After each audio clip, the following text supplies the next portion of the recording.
y'all, it is Paula with Hillbilly Orchids. Welcome back to my channel. I hope everybody's having a fantastic weekend. I am going to talk to you today about something. I wanted to bring this up prior to everything going on, which, again, just a little side note. I lost my kitty cat, and she was the last pet I had, and really, I'm really suffering from empty nest syndrome because she was my baby. And my husband wrecked a car accidentally. There was a car stopped on I-79, and he went to go around it, and the snow grabbed the car and spun it and hit the guardrail, and really it totaled it, absolutely totaled it. And so we were stuck, like, severely fastly to try to find a car, because insurance only was going to pay for a rental car for us for so long, and we only had one vehicle. So and it was like they wouldn't extend it for us. They said, sorry, but what happens is people abuse it. And go figure. People abuse it, and they get they wanted more time and whatnot, and he said that no matter how long it seemed to take them, or how long we would give them, they would want more and more and more. And I understand that. Unfortunately, people can be that way. It's sad but true. So we had to hurry and find a car, and I didn't want to get rushed into having to find a car really super fast, but I did, unfortunately. I was kind of pressed into finding a car, and but we did find a 2022 Jeep Compass. Beautiful car. I love it. I really do. It's 4-wheel drive, so that helps me alleviate the fear of my husband not having a 4-wheel drive now. Had the Mitsubishi been 4-wheel drive when he wrecked, he might not have wrecked. He would have had it in 4-wheel drive going to work. So that's some of the things I was thinking about, that I definitely, this time around, I was going to force the issue and get a 4-wheel drive. So we got that, and we did have to get it kind of hurriedly, though. It was kind of a rush kind of deal. So, but the whole time while all this was going on, I really wasn't talking a lot to anybody. I wasn't answering comments on my videos and all that, and I do apologize. Like I said, it was really a tough time.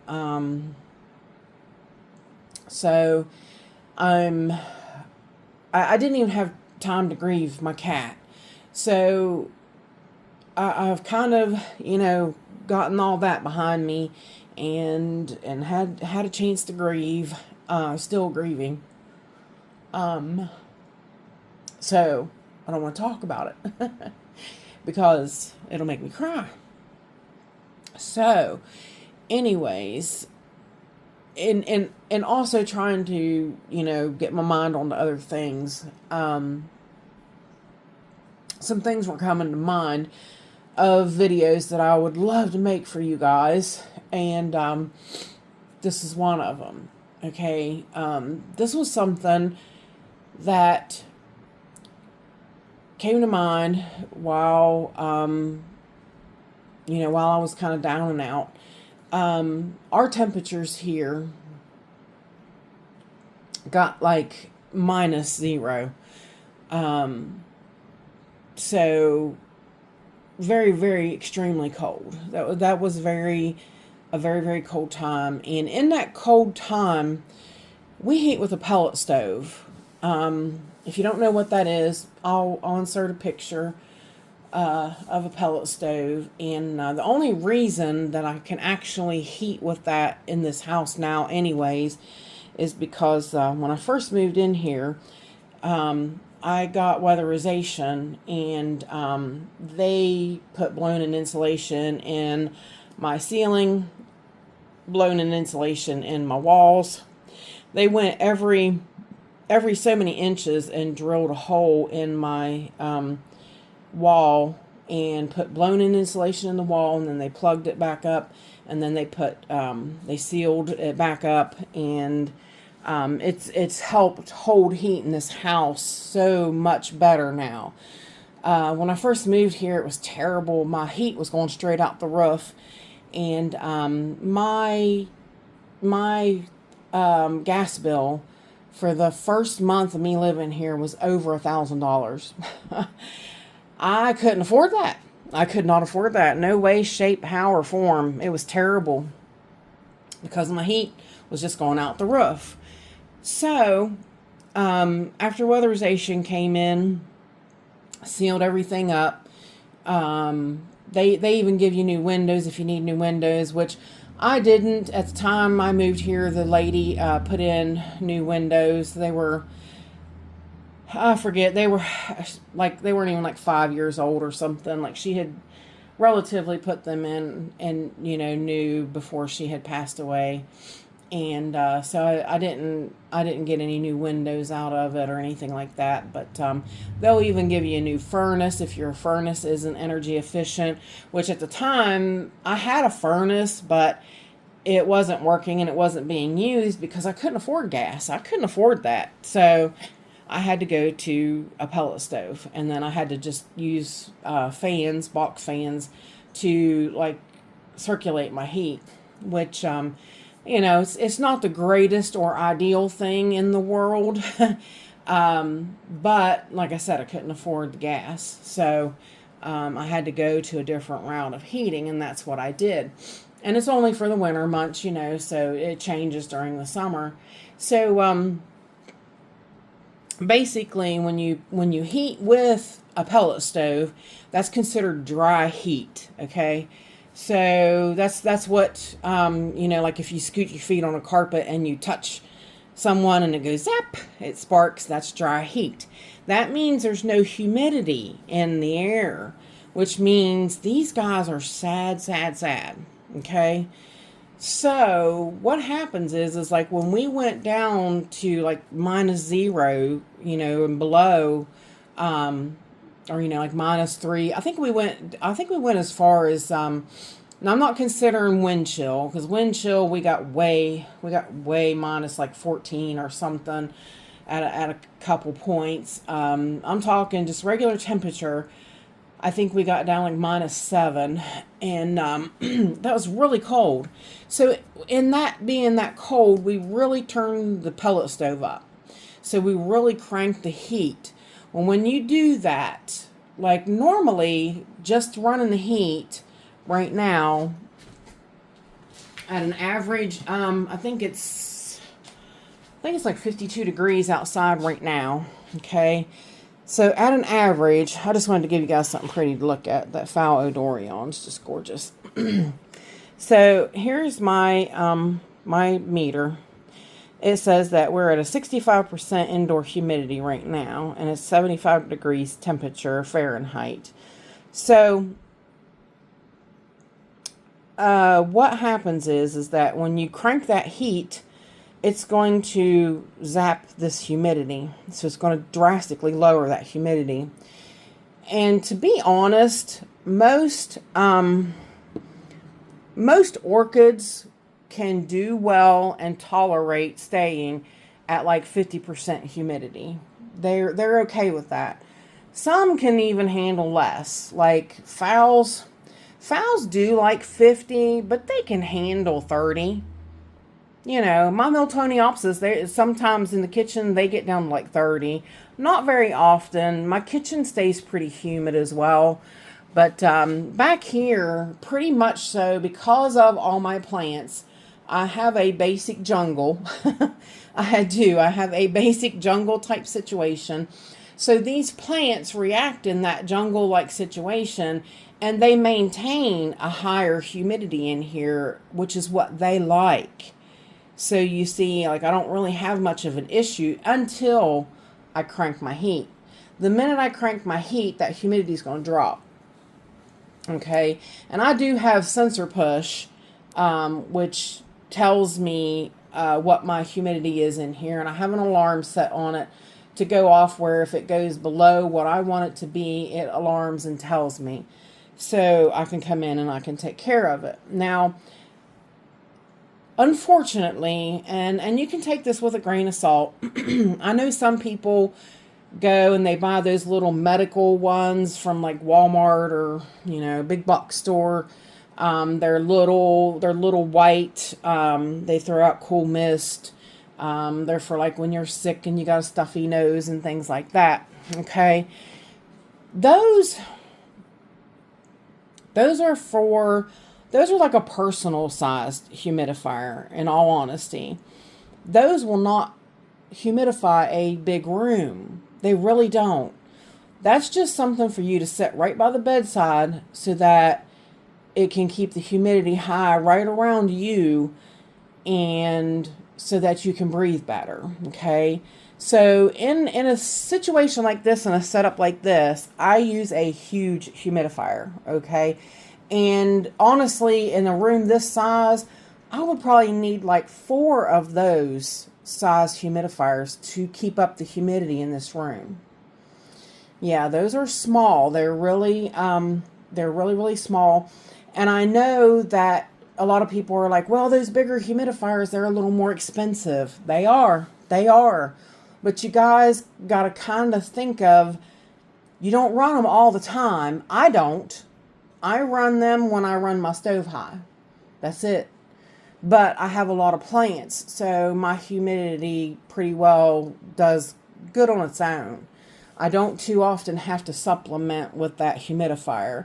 But I bought mine off of Amazon, and it's a big, it's Air Innovations. I'll show you the picture on the screen of it, where I got it off of Amazon. And I did checked for somebody, and they have went up a little bit in price. Some are $200 now.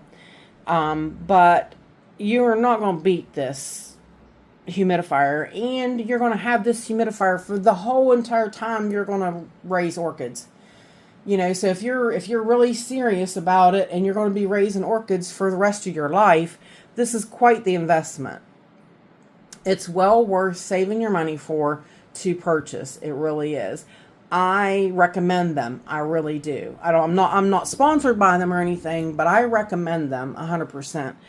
They have a diverter on top to where it can divert the humidity mist into certain areas, which I love. That's a very nice feature on this particular. And for some reason, colors are different prices.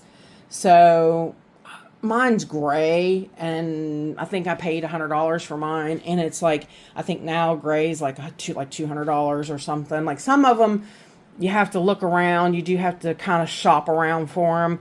And honestly, there's nothing wrong with, on Amazon, they have like new used. They consider it used because what it is somebody bought it, didn't like something about it, and they sent it back. That's all that means, is that it's went to somebody's house prior. So if you're not too, or the box got messed up, if you're not too worried about that, which stuff like that don't bother me a bit. Like, I'll take something that's got a damaged box if I get like a, $50 price cut on it. Heck yeah. That's well worth having. And especially for something like this item. And sometimes you can find them on there. Like I said, they've gotten you give something a second chance, because like I said, the box is fouled up or something and they wouldn't be able to sell it, right. So they give you an opportunity to get a discount on it, and I think that's awesome. So that's worth having. Like the plants, the plants aren't going to fuss because you got them a used humidifier. I think the very first one I bought was like a black one, and I paid $10 for it off a marketplace, off of Facebook Marketplace. So it was used and didn't bother me a bit. I was like, it doesn't matter to me. It's for my plants, and my plants appreciated it and enjoyed it and used it quite well. And like I said, then that one, sometimes the discs go bad.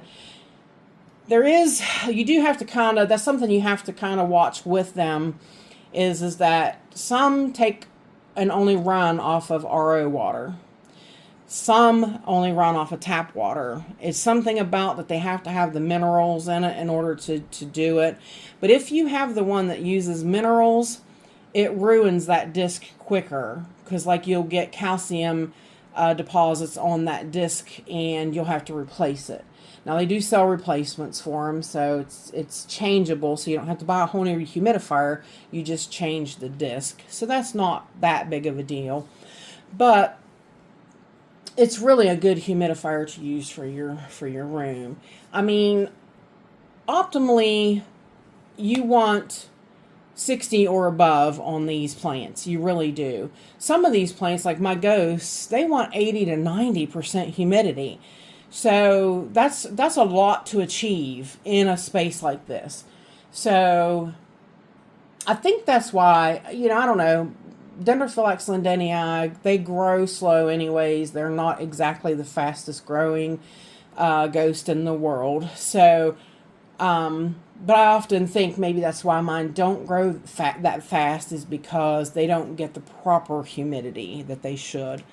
So, but they've kind of adapted and adjusted to what I carry in here now, because they're over 5 years old and they've been alive and they've managed to stay alive, and I took them straight out of flask. So I think they've pretty well customized themselves to my environment. So I think they're pretty well okay. But Cattleyas and stuff, 60 is prime. Like they like that. They like 70. They even like 80, but like you said, once you get into those higher, if you go like 85 and 90 and you keep it at a maintenance like that, you'll start getting green walls and things like that. So that's kind of something that in a house setting you don't want. I understand that. So that's something you have to watch out for as well too. But, 50 generally is not a bad number for these plants. It's really not. But like I said, as many plants as I have, if I wanted to keep it at 50, that would be hard to do, because my plants have made this jungle type environment. You walk into my grow space and you can feel the humidity hit you when you walk in. And that's just like the jungle. That's like, the rainforest. When you get into the rainforest, you automatically feel that moisture hit you, and you're aware that the humidity is super high. And these plants create that environment in my space as it is. So that's what they do. That's, when I water them, the humidity really goes up, because then everybody's got wet pots, so it's almost like it rained in here for them. If I go over and mist them and whatnot, that will raise the humidity and make it, better for them. Plus, it helps deter some bugs when you mist them like that and you spray them down. The only ones I don't like to spray is the phals. I don't like to mist them like that. Phals are a little harder to, because of course we all know the danger of crown rot. And in my environment, I don't know what it is. Anytime, if I run a high humidity, if I run 80 or above, my phals will get crown rot. I don't know what it is. I don't have the greatest air circulation in the world. I don't have great ventilation. Like, I circulate the air that's in here, and I do pull air from my living room in here, because that's where I pull my heat from. But there's a door over here too. I could open that door and open a window back there in that room, and that would help with some more fresh air being brought into this grow space. But that would too affect my humidity. So I would have to be careful and cautious about how much of that I'm allowing to go on. So And see, in the wintertime, it's not so easily done because, it's too cold outside for one thing. The temperatures drop in here at nighttime because I kind of close the door and I don't allow as much heat to come in here as, I give these guys a cool winter rest. I really do. Everybody in here gets a cool winter rest. It doesn't matter if they need it or they don't. You know what I mean? Like if it's something that they need, then they're getting it. If it's something that they don't, well, they're getting it anyways, because I cool everybody down. So that's kind of what I wanted to touch on, was the humidity. There's different ways. Like I said, you can up the humidity. I recommend the Air Innovations humidifier. You can, like I said, you can mist your plants. That's definitely another way to do it. Some people with like smaller collections, they'll take a tray and they'll put rocks in it and set your plants on top of it.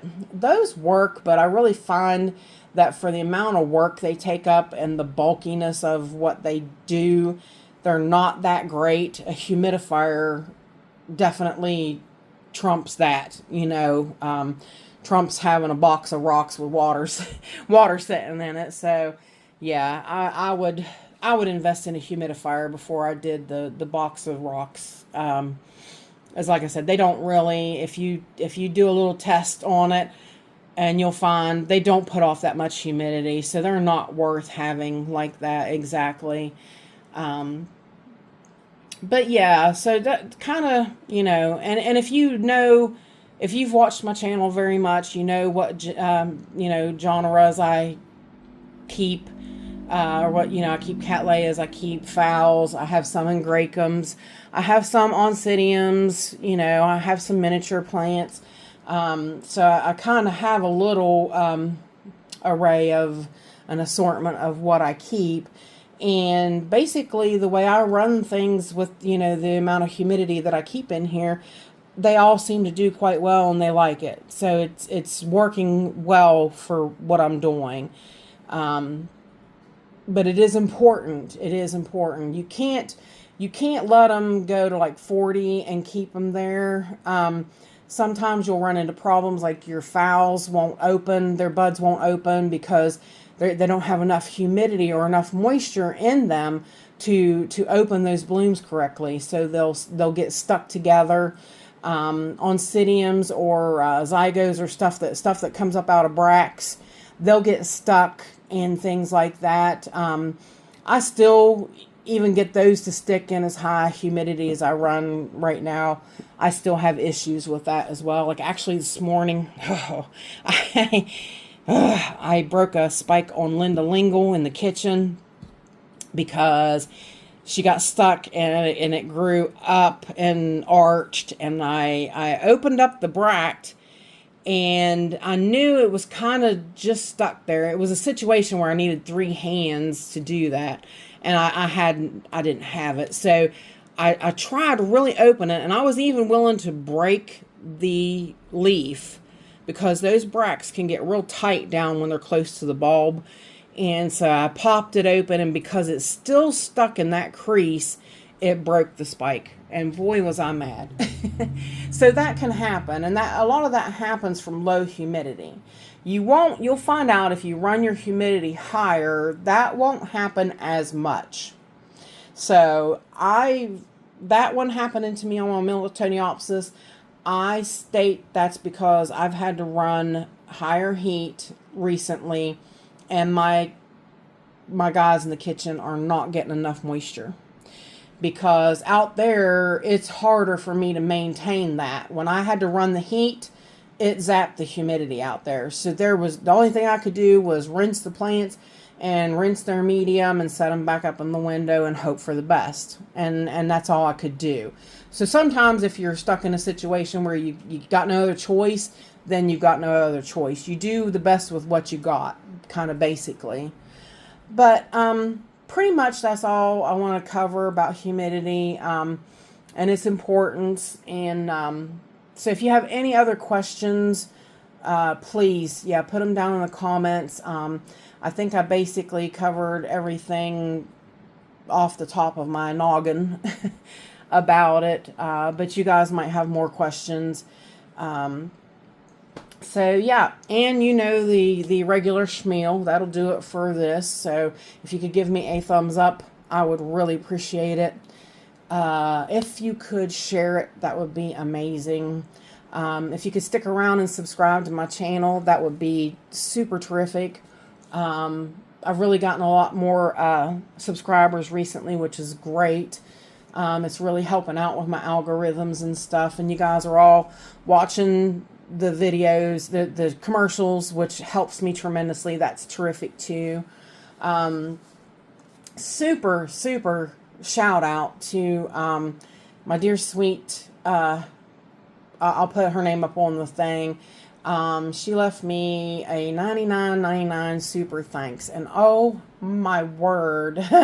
Oh, you watch me, I'm gonna cry. I about fell over when she did that. Bless her heart, bless her heart.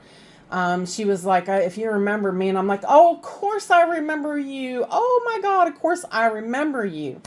I do. I helped her with her Bellinas, and yes, and that was so sweet of her. And that, oh my gosh, you guys, you will not believe how much that's going to help me get these Hoya walls and this foul walls done.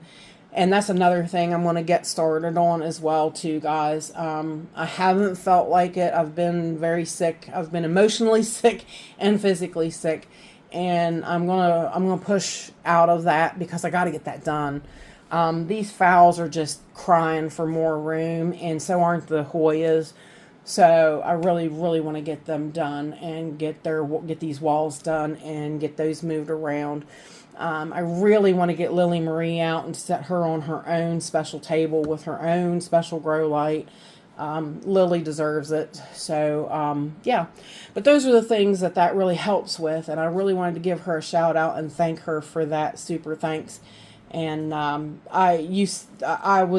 my breath was taken away by that. I really appreciate it.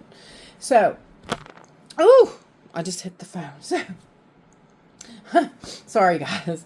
So with that said, I do appreciate each and every one of you beautiful, wonderful people stopping by and hanging out with me. And bye for now, y'all. Till we meet again.